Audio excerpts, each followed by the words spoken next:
আসসালামু আলাইকুম। এসপিসিএল এই শেয়ারটি নিয়ে আমরা একটু কথা বলবো, তার টেকনিক্যাল অবস্থানটা দেখব। আমরা দেখতে পাচ্ছি যে পাওয়ার সেক্টরটা কিন্তু অনেক বড় একটি পতন হয়েছে। এখান থেকে এই সেক্টরের একটা উত্থানের সম্ভাবনা সবচেয়ে বেশি দেখতে পাচ্ছি। তো এই সেক্টরের মধ্যে সবচেয়ে চমৎকার যে শেয়ারটি আমার কাছে মনে হচ্ছে সেটি হলো এসপিসিএল। শেয়ারটির টেকনিক্যাল যদি দেখি, আমরা ওভারঅল টেকনিক্যালি শেয়ারটি কিন্তু এখন আপ ট্রেন্ডে আছে। আমরা তার বড় একটি পতনের পরে, ফ্লোর প্রাইজের পরে যে জায়গাটিকে শেয়ার নামে নাই, আমরা দেখতে পাচ্ছি যে 29 টাকা 30 টাকা লেভেলের নিচে শেয়ারটিকে আর আসে নাই। আমরা যদি শেয়ারটিকে যদি একটু প্যারালাল চ্যানেল করে দেখার চেষ্টা করি, তাহলে কিন্তু শেয়ারটার একটু ক্লিয়ার বুঝতে পারবো। আমরা কিন্তু একটি প্যারালাল চ্যানেলের ভিতরে শেয়ারটি কিন্তু অবস্থান করছে। চমৎকার একটি প্যারালাল চ্যানেল করে সে সামনের দিকে এগিয়ে যাচ্ছে। ওপরে আমরা দেখতে পাচ্ছি যে 3টা জায়গায় সে বাধা পেয়ে নিচে এসেছে এবং নিচেও 3টা জায়গায় বাধা পেয়েছে। আমরা এখানে একটা দেখতে পেয়েছিলাম যে ইনভেস্টমেন্ট করছে স্বল্প সময়ের জন্য। এই চ্যানেলটিকে ভেঙে বেরিয়ে যাওয়ার পরে বেশিক্ষণ স্টে করে নেই, তারপরে সে আবার তার ভিতরে ঢুকে উপরের দিকে উঠে গেছে। তো চমৎকার একটি চ্যানেল সে ধরেছে, প্যারালাল চ্যানেলের ভিতর দিয়ে সে যাচ্ছে। আশা করা যায় এই শেয়ারটিও চমৎকার একটি অবস্থানে যাবে। আমরা সর্বশেষে আমরা দেখতে পাচ্ছি তার 2টি মুভিং অ্যাভারেজকে ভেদ করে সে উপরে উঠে গেছে এবং গতদিনে একটি নেগেটিভ ক্যান্ডেল দিলেও তার পজিটিভের প্রবাবিলিটিটা খুবই বেশি, সম্ভাবনাটা খুবই বেশি দেখতে পাচ্ছি।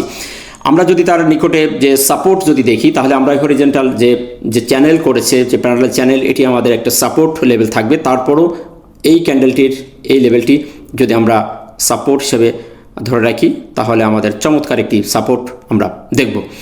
সেটি আমরা দেখতে পাচ্ছি যে এখানেই 40 টাকা লেভেলের, এর নিচেই না আসার সম্ভাবনা সবচেয়ে বেশি। তারপরও আমরা দেখতে পাচ্ছি যে এই চ্যানেলের বাহিরে না আসার পসিবিলিটি সবচেয়ে বেশি।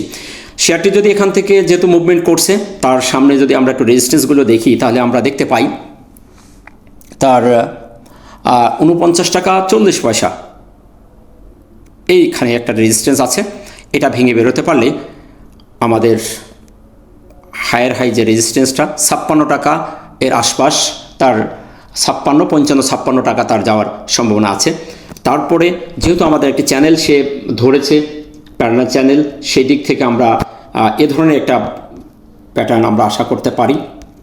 সেটি হলো, আমি একটু দেখাই, এখানে যেহেতু সে আসছে, এখান থেকে আবার সে চ্যানেলে বাধাগ্রস্ত হয়েছে, তাহলে আমরা আশা করতে পারি তার এই লেভেলে সে যাওয়ার আশঙ্কা আছে। অর্থাৎ 60 টাকা লেভেলে আমরা যদি টার্গেট ফিক্স করতে চাই, 60 টাকার উপরে 60 টাকা লেভেলে তার যাওয়ার পসিবিলিটি আছে। যেহেতু সে একটি প্যারালাল চ্যানেল ধরে এগিয়ে যাচ্ছে, সেদিক থেকে আমরা আশা করতে পারি। আমরা এখান থেকে তার একটা মুভমেন্ট, আমরা এই লেভেলের একটা মুভমেন্ট হয়তো পেতে পারি। যদি আমাদের এই লেভেলটা ভেঙে যায়, অর্থাৎ 56 যদি ভেঙে যায়, তাহলে আমরা 60 টাকা লেভেলের একটা টার্গেট হয়তো পেতে পারি। তো সেদিক থেকেই এই শেয়ারটিও আমাদের চয়েস লিস্টে রাখতে পারি, আপনারাও রাখতে পারেন। শেয়ারটি যেহেতু ভালো একটি অবস্থান আছে, তার ফান্ডামেন্টাল যদি দেখি, সব দিক থেকে শেয়ারটির অবস্থান খুবই চমৎকার। আর পাওয়ার সেক্টরটি আপনারা জানেন অনেক পড়ে গেছে, তো এখান থেকে তার সেক্টরটি আর নিচে নেওয়ার সম্ভাবনা খুবই কম। সেদিক থেকে পাওয়ার সেক্টরের ভিতরে যদি মাথাওয়ালা শেয়ার, টপ লেভেলের ভালো শেয়ার যদি আপনারা খুঁজতে যান, তাহলে এসপিসিএলই 1 নম্বরের খাতায় চলে আসে। তো সেদিক থেকেই শেয়ারটি চয়েস রাখতে পারেন। আশা করি শেয়ারটি এই ধারা অব্যাহত থাকলে শেয়ারটি ভালো করবে। তো ভালো থাকবেন। আসসালামু আলাইকুম ওয়া রাহমাতুল্লাহ।